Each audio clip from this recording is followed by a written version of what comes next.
और भारत में 5,000 सांसद विधायक मंत्री हैं जो संविधान की शपथ लेते हैं। इस 5,000 सांसदों विधायकों में से, मंत्रियों में से किसी एक सांसद विधायक मंत्री ने आज तक ये कहा कि हाँ, देश आजाद हो चुका है, भारत का विभाजन मजहब के आधार पर हो चुका है, संविधान का मतलब समान विधान है, फिर मजहब के आधार पर नियम कानून खत्म होना चाहिए, मजहब के आधार पर आयोग मंत्रालय खत्म होना चाहिए, मजहब के आधार पर बोर्ड ट्रिब्यूनल खत्म होना चाहिए, मजहब के आधार पर लोन वजीफा बंद होना चाहिए और सबके लिए एक देश एक विधान होना चाहिए। भारत का संविधान जब बना था तो इसमें भगवान श्री राम, भगवान श्री कृष्ण, हनुमान जी के, भगवान नटराज के, गौतम बुद्ध के, भगवान महावीर के, छत्रपति शिवाजी महाराज के, गुरु गोविंद सिंह के चित्र थे। भारत में 5,000 सांसद विधायक हैं, उसमें से कोई एक सांसद विधायक बताइए जिसने संसद या विधानसभा में खड़े होकर कहा हो कि जो संविधान के चित्र थे वापस आने चाहिए। भारत के संविधान बनाते समय 7 बार सेकुलर शब्द के ऊपर चर्चा हुई थी, फिर भी सेकुलर शब्द को रिजेक्ट कर दिया गया था। उसके बावजूद इमरजेंसी के दौरान भारत के संविधान में सेकुलर शब्द जोड़ दिया गया। कोई एक सांसद विधायक बताइए जिसने संसद या विधानसभा में खड़े होकर कहा हो कि भाई ये सेकुलर शब्द हटना चाहिए, जब हमारे संविधान निर्माताओं ने इसको नहीं जोड़ा तो हमें क्या जरूरत है इसकी, इसको जोड़ने से क्या फायदा, क्या हो रहा है। भारत के संविधान में जो व्यवस्था दी गई है कि भारत में समान शिक्षा होगी, समान नागरिक संहिता होगी, किसी एक सांसद विधायक ने उसको लागू करने की मांग की संसद विधानसभा में।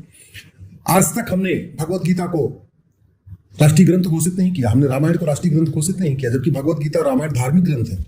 किसी एक सांसद विधायक ने संसद विधानसभा में खड़े होकर बोला कि भगवत गीता और रामायण को राष्ट्रीय ग्रंथ घोषित करना चाहिए और प्राइमरी के और जूनियर हाई स्कूल में इसको पढ़ाना चाहिए जिससे हमारे बच्चों में संस्कार डेवलप हो।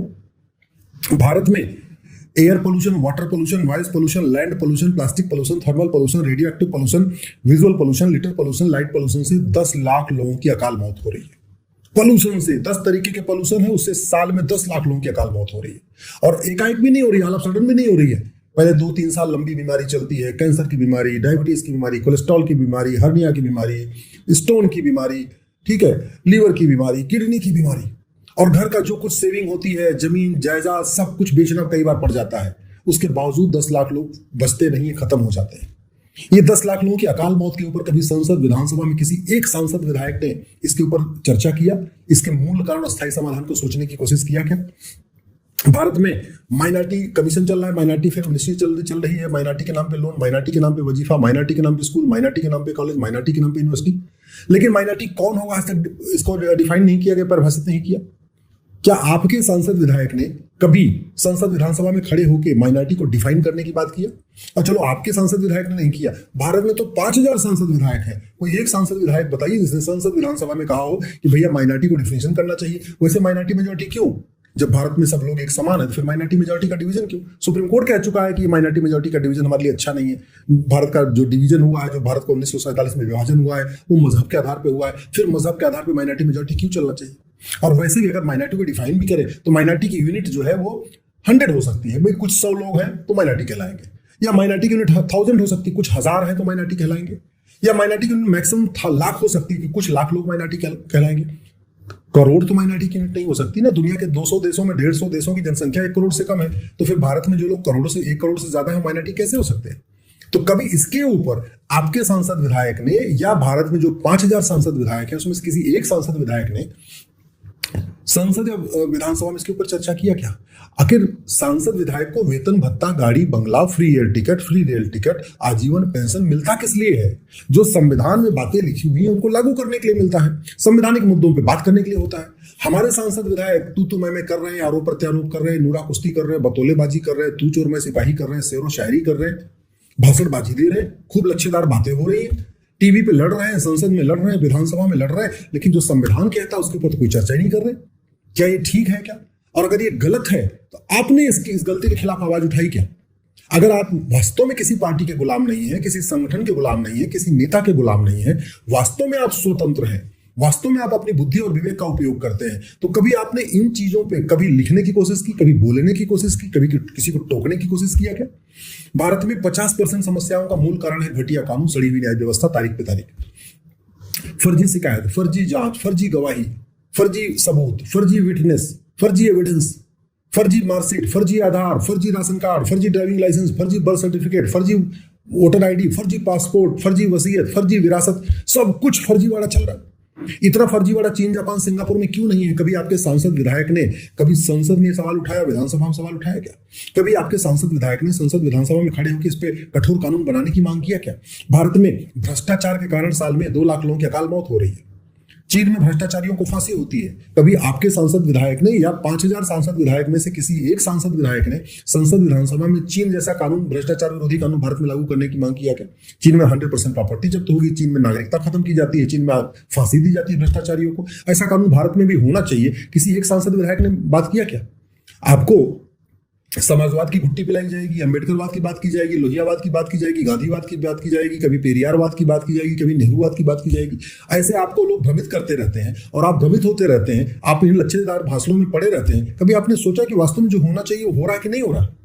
भारत की ऐसी कौन सी समस्या लाइलाज है? भारत की ऐसी कौन सी समस्या विश्वव्यापी है? ऐसी कौन सी समस्या है जो चीन में है? भारत की ऐसी कौन सी समस्या है जो इजराइल ने ठीक नहीं कर दिया? भारत की ऐसी कौन सी समस्या है जो सिंगापुर ने ठीक नहीं किया? लेकिन आप बोलेंगे तभी तो समस्याएं ठीक होगी। तो मैं करने, आरोप प्रत्यारोप करने से, नेताओं के भाषण देने से कोई समस्या ठीक नहीं होगी। भारत में रोड एक्सीडेंट के कारण साल में 2 लाख लोग मर रहे हैं। क्या पता आपके रिश्तेदार, आपके नातेदार, आपके कोई जान पहचान वाले का भी रोड एक्सीडेंट हुआ हो। कभी आपने सोचा रोड एक्सीडेंट होता क्यों? रोड एक्सीडेंट का मूल कारण है भ्रष्टाचार और जनसंख्या विस्फोट। सड़क पर ज्यादा भीड़ होती है तब रोड एक्सीडेंट होता है, या सड़क में बार बार गड्ढे हो, सड़क की डिजाइन खराब हो, सड़क में बार बार उसमें जंप हो रहा हो तब एक्सीडेंट होता है। तो ये 2 लाख लोगों की रोड एक्सीडेंट में मौत हो रही है। इसके ऊपर 5000 सांसदों विधायकों में से कोई एक सांसद विधायक कभी संसद विधानसभा में खड़े होकर बोला कि भैया इसका मूल कारण क्या है, स्थायी समाधान क्या है? जितना रोड एक्सीडेंट भारत में हो रहा है इतना चीन जापान सिंगापुर में क्यों नहीं हो रहा है? इसके ऊपर चर्चा करने की कोशिश किया? कोई प्राइवेट मेंबर बिल पेश किया? कोई 0 आवर में उठाया? कभी क्वेश्चन आवर में उठाया क्या? भारत में जमीन विवाद में साल में 2 लाख लोगों की मौत हो जा रही है। क्यों? क्योंकि हमारा जो लैंड वाला कानून है वहां घटिया है, वहां सड़ा हुआ है। भारत में इतना सड़ा हुआ कानून है कि 100 रुपए चोरी हो जाए तो FIR हो जाएगा, लेकिन 100 बीघे जमीन पे कोई कब्जा कर ले तो FIR नहीं होती। एक गाय चोरी हो जाए तो FIR हो जाएगा, लेकिन पूरी गौशाला पे कोई कब्जा कर ले तो कोई FIR नहीं होगी। इतना सड़ा हुआ कानून। लोग जमीनों पे कब्जा कर लेते हैं, मकान पे कब्जा कर लेते हैं, खेत पे कब्जा कर लेते हैं, खलिहान पे कब्जा कर लेते हैं, पब्लिक लैंड पे कब्जा कर लेंगे, सड़क किनारे, ऊसर जमीन पे, बंजर जमीन पे, चारागाह पे, जो गौ चारागाह है उस पर कब्जा कर लेंगे, नदी किनारे, पहाड़ किनारे, हर जगह कब्जा होता जा रहा है। कभी आपने इसके ऊपर किसी सांसद विधायक को संसद विधानसभा में आवाज उठाते सुना कि भैया ये बताओ, ये चीन जापान सिंगापुर में कोई लैंड इंक्रोचमेंट क्यों नहीं करता, जमीन पे कब्जा क्यों नहीं करता? भारत में क्यों हो रहा है? क्यों नहीं हम चीन जापान सिंगापुर वाला कानून भारत में लागू कर देते? कभी सुना है आपने? भारत में मिलावटखोरी के कारण साल में 2 लाख लोगों की मौत हो रही है, और 2 लाख लोग जो मिलावटखोरी कारण मर रहे हैं, एकाएक नहीं मरते। ऐसा नहीं जैसे किसी को गोली मार दो मर जाए, नहीं, ये पहले बीमार होंगे, कभी किडनी खराब होगी, लीवर खराब होगा, दुनिया भर की बीमारी होगी, उसके बाद मरेंगे। यानी 5 लाख, 10 लाख, 20 लाख रुपए पहले जो घर का है उसको खर्चा करवाने के बाद मरते। इतनी मिलावटखोरी भारत में। दूध, दही, सब्जी, फल, जूस, पनीर, दवा, इंजेक्शन, टैबलेट, सिरप, सब कुछ नकली, सब कुछ मिलावटी। क्यों नहीं हम चीन जापान सिंगापुर जैसा कानून बनाते हैं? कभी क्यों नहीं हमारे सांसद विधायक इसके ऊपर संसद विधानसभा में बोलते हैं? इसलिए कहता हूं अब समय आ चुका है। जागो हिंदू जागो कहने से बात नहीं बनेगी, अब बोलना पड़ेगा जागो सांसद जागो, जागो विधायक जागो, जागो मंत्री जागो, जागो सरकार जागो। भारत में 1000 बेटियां पर डे लव जिहाद का शिकार हो रही हैं। 5000 सांसद विधायक है, उसमें से कोई एक सांसद विधायक बताइए जिसने लव जिहाद करने वालों की प्रॉपर्टी जब्त करने, नागरिकता खत्म करने और साल भर के अंदर आजीवन कारावास की सजा देने के लिए कानून बनाने की मांग किया हो। प्रतिदिन 1500 परिवारों का धर्मांतरण हो रहा है। एक परिवार में 7 आदमी मानिए तो प्रतिदिन 10,000 हिंदुओं का धर्मांतरण हो रहा है। यानी साल में 40 लाख हिंदुओं का धर्मांतरण हो रहा है। आतंकवाद से बड़ा खतरा धर्मांतरण है, क्योंकि आतंकवाद से केवल हिंदू कम होता है, धर्मांतरण से हिंदू कम भी होता है, हिंदुओं के दुश्मनों की संख्या भी बढ़ती है। कोई एक सांसद विधायक बताइए जिसने संसद विधानसभा में कहा हो कि धर्मांतरण को देशद्रोह घोषित करना चाहिए, धर्मांतरण को राष्ट्र की सुरक्षा के लिए खतरा घोषित करना चाहिए, धर्मांतरण को ऑर्गेनाइज क्राइम डिक्लेयर करना चाहिए और धर्मांतरण कराने वाले और उनके मददगारों पे NSA लगाना चाहिए, VAPA लगाना चाहिए, ऑर्गेनाइज क्राइम की धारा लगाना चाहिए, वेजिंग वॉर की धारा लगाना चाहिए, देशद्रोह लगाना चाहिए। जो लोग धर्मांतरण कराते हैं और उनकी मदद करते हैं, जो उनको फंडिंग कर रहे हैं, ऐसे लोगों की 100% प्रॉपर्टी जब्त होना चाहिए, इनकी सिटीजनशिप खत्म होनी चाहिए और इनको कम से कम 20 साल सजा होनी चाहिए। किसी एक सांसद विधायक ने बताइए जिसने संसद विधानसभा में आवाज उठाई हो। भारत में जमीनों पे जबरदस्त कब्जा हो रखा है। 100 लाख एकड़ जमीन पे कब्जा हो रखा है। 40 लाख एकड़ जमीन पे वक्फ बोर्ड कब्जा करके बैठा हुआ है। 40 लाख एकड़ जमीन पे चर्च मिशनियां कब्जा करके बैठी हुई हैं। 20 लाख एकड़ जमीन पे मजार, दरगाह, पक्का कब्रिस्तान बना के कब्जा किया हुआ है। कोई एक सांसद विधायक बताइए जिसने संसद विधानसभा में कहा होगा कि मजार, दरगाह, पक्का कब्रिस्तान बनाना हराम है। अरब, Dubai, Kuwait, Bahrain, Abu Dhabi में एक भी मजार नहीं, एक भी दरगाह नहीं, एक भी पक्का कब्रिस्तान नहीं, तो फिर भारत में क्यों बनता जा रहा है?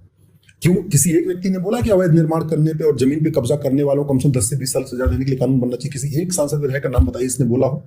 तो तू मैं करने से, आरोप प्रत्यारोप करने से, नूरा कुश्ती करने से, बतौलेबाजी करने से कोई समस्या ठीक नहीं होगी। ये सवाल समाजवाद, लोहियावाद, गांधीवाद, नेहरूवाद, अम्बेडकरवाद, पेरियारवाद पे चर्चा करने से कोई एक समस्या ठीक नहीं होगी। समस्या ठीक होगी नियम कानून बदलने से, समस्या ठीक होगी सिस्टम बदलने से। अब आप सोचिए कि आपके सांसद विधायक नियम कानून बदलने की, सिस्टम बदलने की बात करते हैं कि नहीं करते, और अगर आपके सांसद विधायक नहीं कर रहे हैं तो जो भारत में 5000 सांसद विधायक हैं उसमें से कितने करते हैं, इसकी आप खुद सोच लीजिए। भारत में साल में 2 लाख बच्चों का अपहरण हो रहा है। किसी एक सांसद विधायक ने बताइए इसके खिलाफ, जो अपहरण करता है, जो किडनैपिंग कर रहे हैं, ऐसे लोगों को फांसी देने के लिए कानून बनाने की मांग किया हो। भारत में सबसे ज्यादा बच्चे पैदा हो रहे हैं दुनिया में, 90,000 बच्चे रोज पैदा हो रहे हैं। साल में 3.5 करोड़ बच्चे पैदा हो जा रहे हैं। 2 करोड़ घर बनता है, 10 करोड़ बेघर पैदा हो जाते हैं। 2 करोड़ लोगों को रोजगार मिल जाए, 10 करोड़ बेरोजगार पैदा हो जाते हैं। आधी समस्या का मूल कारण जनसंख्या विस्फोट है।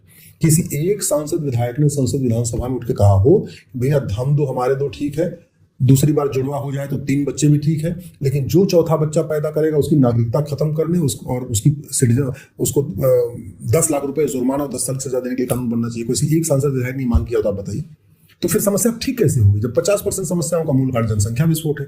यहाँ समाजवाद, लोहियावाद, अम्बेडकरवाद, पेरियारवाद, गांधीवाद, नेहरूवाद पर चर्चा हो रही है, जनसंख्या नियंत्रण कानून के ऊपर चर्चा नहीं हो रही, फिर समस्या ठीक कैसे होगी। भारत में अलगाववाद, आतंकवाद है, चीन, जापान, सिंगापुर में तो नहीं है। भारत में साइबर फ्रॉड हो रहा है, 2 लाख लोगों को साल में खाता खत्म गायब कर देते हैं, बैंक खाली हो जा रहा है, उनका खाता खाली हो जा रहा है। चीन, जापान, सिंगापुर में इतना नहीं है। अश्लीलता परोसी जा रही, फुहड़ता परोसी जा रही, नग्नता परोसी जा रही। सोशल मीडिया का ऐसा कोई प्लेटफॉर्म नहीं है जहां गंदे गंदे रील नहीं शेयर किए जा रहे हैं, गंदे गंदे वीडियो नहीं शेयर किए जा रहे हैं, चाहे ट्विटर हो, चाहे इंस्टाग्राम हो, चाहे फेसबुक हो, या जितने और भी प्लेटफॉर्म है। कौन रोकेगा इसको? इसको भारत की सरकार को रोकना है या अमेरिका, इजराइल, चीन की सरकार आके रोकेगी?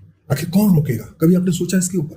5000 सांसदों विधायकों में किसी एक ने अश्लीलता, फुहड़ता, नग्नता को कंट्रोल करने के लिए, कानून बनाने के लिए संसद में या विधानसभा में कभी प्रश्न पूछा, सवाल उठाया, 0 आवर में सवाल उठाया, या प्राइवेट मेंबर बिल पेश किया? क्या सांसदों विधायकों के पास अधिकार होता है, जब चाहे जिस विषय पे प्राइवेट मेंबर बिल पेश करते हैं, कानून बदलवाने के लिए मांग कर सकते हैं।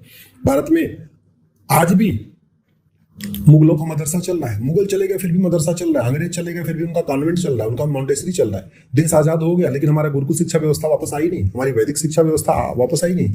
किसी एक सांसद विधायक का नाम बताइए जिसने कहा हो मुगलों का मदरसा बंद होना चाहिए, मैकाले का कॉन्वेंट, मॉन्टेसरी बंद होना चाहिए, और हमारी वैदिक शिक्षा व्यवस्था पूरे देश में लागू होनी चाहिए। 1 nation 1 education board, 1 nation 1 syllabus, 1 nation 1 curriculum. सब पृष्ठ और सुदामा एक साथ पढ़ेंगे, मंत्री संतरी के बच्चे एक साथ पढ़ेंगे, गरीब अमीर के बच्चे एक साथ पढ़ेंगे, सबकी किताब एक होगी। एनसीईआरटी किताब हर जगह लागू हो जाएगी। लूटा जा रहा है, किताब के नाम पे लूटा जा रहा है, फीस के नाम पे लूटा जा रहा है। कोई एक सांसद विधायक बताइए जिसने बोला हो कि हाँ भाई पूरे देश में यूनिफॉर्म एजुकेशन सिस्टम होगा और फीस का जो है मैक्सिमम लिमिट तय कर दी जाएगी। अरे 4000 रुपए महीने फीस, 5000 रुपए महीने फीस, बच्चों की फीस, ये कोई मजाक है क्या? और कुछ एक स्कूल में तो 10-10 हजार रुपए महीने फीस हो रही, 20-20 हजार रुपए फीस हो रही। क्यों भैया, क्यों? तो इस पे अगर आपके सांसद विधायक नहीं बोल रहे और आप शांत होकर बैठे हुए हैं, इसका मतलब कहीं ना कहीं आपका मानसिक खतना हो गया, कहीं ना कहीं आप जो है पूरी तरीके से पार्टी के गुलाम हो गए, या किसी संगठन के गुलाम हो गए, या किसी नेता के गुलाम हो गए। आप जानते हुए भी कि क्या सही है क्या गलत, आप सही कहने की हिम्मत नहीं कर पा रहे हैं, इसका मतलब आप मानसिक रूप से गुलाम है। आखिर वासी दरिंदों के नाम पे हजारों सड़क मोहल्ले गलियां चल रही हैं, एक एक नाम कब तक बदलेंगे? एक भारतीय नामकरण संहिता बना के पूरे देश से गुलामी का नाम एक साथ क्यों नहीं बदल देते? काशी, मथुरा, भद्रकाली, भोजशाला, अटाला, एक एक हम गुलामी का निशान कब तक इसको फ्री कराएंगे कोर्ट के माध्यम से? एक भारतीय धरोहर संहिता बना के एक साथ काशी, मथुरा, भद्रकाली, भोजशाला, अटाला, जहां भी विवाद चल रहा है उसका सर्वे करा के, और सर्वे में जो जिसका है उसको दे के मामला खत्म क्यों नहीं कर देते? भारत में हम क्यों अभी भी गुलामी की चिकित्सा व्यवस्था को जारी रखें? हमारी जो खुद की चिकित्सा व्यवस्था थी इतनी शानदार है, जो प्रिवेंशन करती है, बीमारी को आने से पहले रोक देती है, उस व्यवस्था को प्रमोट करने के लिए हम काम क्यों नहीं कर रहे हैं? एक भारतीय चिकित्सा संहिता लागू क्यों नहीं हो रही है? एक भारतीय पुलिस संहिता क्यों नहीं लागू हो रही है? वही पुलिस एक्ट चल रहा है जिस कानून का उपयोग करके जलियांवाला बाग कांड हुआ, जिस कानून का उपयोग करके भगत सिंह, सुखदेव, राजगुरु को फांसी दी गई, जिस कानून का उपयोग करके चंद्रशेखर आजाद जी का एनकाउंटर किया गया, वही 1861 का पुलिस एक्ट आज तक चल रहा है। कोई एक सांसद विधायक बताइए जिसने बोला हो पुलिस रिफॉर्म होना चाहिए, पुलिस चार्टर लागू होना चाहिए, पुलिस की रिस्पॉन्सिबिलिटी, अकाउंटेबिलिटी तय होनी चाहिए, और पुलिस जो सत्ता के गुलाम बनी इससे इसको मुक्त करना चाहिए। किसी एक सांसद विधायक ने आवाज उठाई हो तो बताइए। हाँ, पुलिस के ऊपर आरोप प्रत्यारोप करेंगे, पुलिस ये कर रही है, वो कर रही है, सब जितने भी पक्षी हैं सब सत्ता के ऊपर आरोप लगाएंगे, लेकिन सत्ता मिलने के बाद कभी पुलिस रिफॉर्म की बात नहीं करेंगे, पुलिस चार्टर लागू करने की बात नहीं करेंगे। दुनिया के कई देशों में पुलिस इंडिपेंडेंट है, पुलिस अकाउंटेबल है, पुलिस रिस्पॉन्सिबल है, पुलिस अपना काम करती है, नेताओं के ज्यादा दबाव में नहीं आती। यहाँ क्यों नहीं हो रहा ये काम? भारत में गुलामी की न्यायिक व्यवस्था चल रही है आज भी। कोई एक सांसद विधायक बताइए जिसने बोला हो कि भारत में जस्टिस विद इन ईयर होना चाहिए, एक इंडियन जुडिशियल सर्विस एग्जाम होना चाहिए, जजों का अपॉइंटमेंट उसी आईजीएस के जरिए होना चाहिए, एक जुडिशियल चार्टर लागू हो, और पुलिस की जांच करने की टाइमलाइन सेट हो और मुकदमे के सुनवाई की टाइमलाइन सेट हो, फैसला देने की टाइमलाइन सेट हो और 1 साल के अंदर फैसला दिया जाए। किसी एक सांसद विधायक ने बताइए, अगर ये मामला संसद विधानसभा में उठाया हो, गुलामी की प्रशासनिक व्यवस्था चल रही है, कोई भी सांसद विधायक इसमें बोलने के लिए तैयार नहीं। गुलामी की चुनाव व्यवस्था चल रही है, वही घटिया वाला police representation of people act चल रहा है, कोई एक व्यक्ति इसमें बोलने के लिए तैयार नहीं। गुलामी की टैक्स व्यवस्था चल रही है, कोई बोलने के लिए तैयार नहीं। गुलामी की व्यापार व्यवस्था चल रही है, व्यापार के नाम पे हुक्का बार, बियर बार, डांस बार, सट्टा बार, कैसीनो, पता नहीं क्या क्या खोला जा रहा है। इससे हमारे युवा पीढ़ी बर्बाद होगी, आबाद होगी, वो उसको अंदर संस्कार आएगा या डूबेगा, क्या होगा? कौन खुलवा रहा है? इस पर कभी चर्चा हुई क्या? किसी एक सांसद विधायक ने इसके ऊपर संसद विधानसभा में आवाज उठाया क्या? आज तक हमने भारतीय संपत्ति संहिता बनाया नहीं, प्रॉपर्टी को आधार से लिंक करने के लिए व्यवस्था किया नहीं। आज तक भारतीय बैंकिंग संहिता बनाई नहीं, वही अंग्रेजों के जमाने वाला बैंकिंग वाला कानून चल रहा है, आज तक उसको बदला नहीं गया। जो 225 अंग्रेजी कानून आज भी चल रहे, किसी एक सांसद विधायक ने इसको आवाज उठाया भाई अंग्रेजों द्वारा बनाए गए सभी कानून खत्म होने चाहिए। 1950 के बाद 50 देश विरोधी कानून बनाए गए, कोई एक सांसद विधायक बताइए जिसने संसद में खड़े होकर विधानसभा में कहा हो कि हाँ भाई जो देश विरोधी कानून बने इनको खत्म करना चाहिए। FCRA कानून, विदेशी फंडिंग आ रही है, 50,000 करोड़ की विदेशी फंडिंग आ रही है, कोई एक सांसद विधायक बताइए जिसने बोला हो कि ये विदेशी फंडिंग बंद होनी चाहिए। कोई एक सांसद विधायक बताइए जिसने संसद विधानसभा में कहा हो कि ये प्लेस ऑफ वर्शिप एक्ट खत्म होना चाहिए, ये बाबर, हुमायूं, तुगलक, गजनी, गोरी का जो इलीगल काम को लीगलाइज करने के लिए कानून बना, ये खत्म होना चाहिए। भारत में 5,000 सांसद विधायक हैं, किसी एक सांसद विधायक को बताइए जिसने कहा हो कि भारत में एक राष्ट्रीय एकता अखंडता आयोग बनना चाहिए, एक राष्ट्रीय कृषि आयोग बनना चाहिए, एक राष्ट्रीय श्रमिक आयोग बनना चाहिए, एक राष्ट्रीय पर्यावरण आयोग बनना चाहिए। कोई 5,000 सांसद विधायक में से कोई एक सांसद विधायक बताइए जिसने मठ मंदिरों को फ्री कराने के लिए संसद विधानसभा में बिल पेश किया हो। मठ मंदिरों को कंट्रोल करने के लिए 35 कानून चल रहे हैं, मजार दरगाह को कंट्रोल करने के लिए एक भी कानून नहीं, एक भी मजार दरगाह सरकार के कंट्रोल में नहीं है। मजार और दरगाह और चर्च से सरकार 1 रुपए नहीं लेती है, मठ मंदिरों के 1 लाख करोड़ की प्रॉपर्टी सरकार कब्जा करके बैठी है। कोई एक सांसद विधायक बताइए जिसने इसको वापस करने के लिए किया हो। तो मेरा आप लोगों से आग्रह ये है, आपको जो बात ठीक लगती हो उसको कमेंट सेक्शन में लिखिए। आपको मेरी बात अगर ठीक लग रही है, इस वीडियो को अपने सारे ग्रुप में शेयर कर दीजिए, ट्विटर पे, फेसबुक पे, इंस्टाग्राम पे, जहां आपको शेयर करना शेयर करिए, कोई कॉपीराइट नहीं है, जहां मन करे आप शेयर करिए और अपनी राय जरूर लिखिए। जब तक आप आम जनता मानसिक रूप से स्वतंत्र नहीं होगी, जब तक भारत की आम जनता नेताओं की गुलाम रहेगी, संगठनों की गुलाम रहेगी, पार्टियों की गुलाम रहेगी, तब तक आपको समाजवाद, लोहियावाद, गांधीवाद, अंबेडकरवाद की चूरन चटाई जाएगी। आपको कभी अंबेडकरवाद के नाम पे, कभी पेरियारवाद के नाम पे, कभी आगड़े पिछड़े के नाम पे, कभी दलित बनाम सांवड़ करके, कभी मराठी बनाम हिंदी करके, कभी गुजराती बनाम बंगाली करके, इसी तरीके से आपको भ्रमित किया जाएगा। काम की बात नहीं होगी। इसलिए अब समय आ चुका है, अपने सांसद विधायक को पकड़िए और लिखना शुरू करिए, जागो सांसद जागो, जागो विधायक जागो, जागो मंत्री जागो, जागो सरकार जागो।